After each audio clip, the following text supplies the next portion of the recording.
Hi hello namaste. So IPL నిన్న జరిగిన match మాత్రం మామూలు మ్యాచ్ కదండి. ఇది ఆర్సీబీ వర్సెస్ ఆర్ఆర్ మ్యాచ్.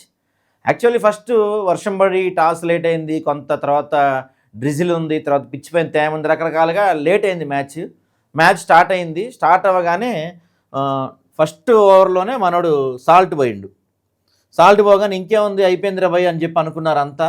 చూస్తే వెంటనే 11 ఓవర్లకి ఆర్సీబీ స్కోరు 94, 6 వికెట్లు పడినాయి. కోహ్లీ కాసేపు బాగానే కొట్టాడు, 7 4 కొట్టాడు, 16 బాల్స్ 32 కొట్టాడు, మంచి టచ్లో ఉన్నాడు కోహ్లీ అనుకున్నాం. కానీ వెంటనే టపటపా వికెట్లు పడిపోతే 11 ఓవర్లకి 94 రన్సే వీళ్ళు చేసింది, 6 వికెట్లు పడిపోయినాయి. ఇంకా అయిపోయింది, మహా అయితే ఒక 130, 140 కొడతారేమో అని ఎక్స్పెక్ట్ చేశారంతా.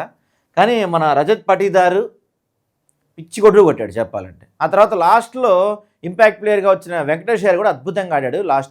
లాస్ట్ ఓవర్లో 21 రన్స్ ఎంతో కొట్టి అసలు 94కి 6 వికెట్లు పడిన టీము 200 దాటడం అనేది గొప్ప విషయం, అద్భుతమైన విషయం. 200 దాటింది. సరే 200 దాటినప్పటికీ కూడా ఆర్సీబీ లోపల, ఫ్యాన్స్ లోపల చిన్న టెన్షను. ఎందుకు? ఆర్ఆర్లో టీంలో ఉంది ఎవరు? ఈ బుడ్డోడు. ఏదో సినిమాలో అంటారు కదా, అదేం సినిమా ఉంటుంది, పందెం కూడా అనుకుంటా. అరే అన్నను కొట్టాడరా అంటే ఎవరు అన్న అంటే అన్న లేడా, కొట్టారా అంటే ఎవరే అన్న ఊళ్ళో లేడా ఏంది అంటే కొట్టింది అన్ననేనా అన్నట్టు. ఈ పిల్లోడు నిన్న కొడతా ఉంటే అసలు బెత్తరపోయారు జనం. ఏంది వీడికి నిజంగా 15-16 ఏళ్ళు ఉంటాయా ఈ పిల్లోడికి? ఏంది వాడు కొట్టేది ఏంది అసలు? ఎట్లేసినా కొడుతున్నాడు, ఎవరేసినా కొడుతున్నాడు, ఎటేసినా కొడుతున్నాడు. పిచ్చి కొట్టుడు అంటారు చూసారా. ఆర్సీబీ ఫ్యాన్స్ అంతా కూడా మనోడు ఇన్నింగ్స్ చూసి నిన్న మంత్రముగ్ధులు అయిపోయారు, బెత్తరపోయారు. ఏంది ఇది అసలు, ఏం ఆడుతున్నాడు మనోడు, ఈ స్థాయిలో కూడా బ్యాటింగ్ చేయొచ్చా? 15 బాల్స్కి 50 కొట్టేశాడు, 200 స్కోర్ని చిన్న స్కోర్ చేసేసాడు మనోడు.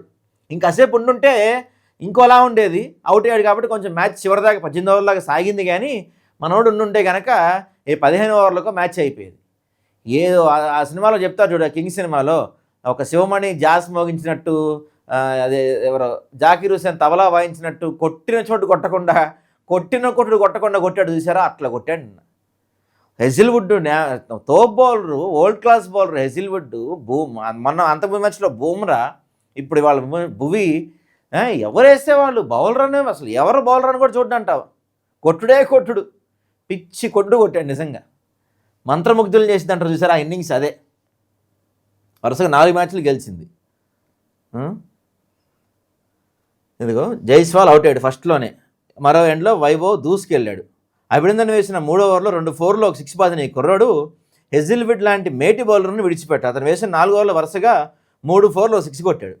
భువనేశ్వర్ బౌలర్ 2 6లో 4 పెట్టాడు. వైభవ్ 15 బంతులను హాఫ్ సెంచరీ కొట్టాడు. తానేం తక్కువ తిన్నానా అన్నట్లు జురెల్ 5వ ఓవర్లో అభినందన్ బౌలింగ్లో మనోడు కూడా నంచుకున్నాడు. 2 6లు 2 4లు బాధేశాడు. మరోవైపు సూర్యవంశీ విధ్వంసాన్ని కొనసాగించడంతో 8 ఓవర్లకే 129 అయిపోయిందండి స్కోర్. 8 ఓవర్లకే 129. ఆ తర్వాత మన కృణాల్ పాండే ఏదో బౌన్సర్లు అయ్యి ఇసిరిసిరేసి ఏదో అవుట్ చేశాడు. కానీ లేకపోతే 10-15 ఓవర్లకే మ్యాచ్ అయిపోయేది నిన్న. వైభవ్ చేసిన 78 పరుగుల్లో 72 కేవలం 4 6ల ధరనే వచ్చాయంట. 8 4లు బాదిన అతను 7 6లు కొట్టాడంట. ఊరు నాయన. గాయం వల్ల ఆర్సీబీ 2 మ్యాచ్లకు దూరంగా ఉన్న హెజిల్వుడ్ శుక్రవారం లీగ్ అడుగుపెట్టాడు. దీంతో గత మ్యాచ్ చక్కటి ప్రదర్శన చేసిన జాకబ్ డఫీ బాగేశాడు. అంటే ఒకట్లే, మనోడు కొట్టిన కొట్టుడికి ఎవరన్నా ఒకటే. ఆర్సీబీ తరపున ఇంపాక్ట్ ప్లేయర్గా కీలక ఇన్నింగ్స్ ఆడిన వెంకటేష్ గారికి ఇష్టం లేదు తొలి ఇన్నింగ్స్.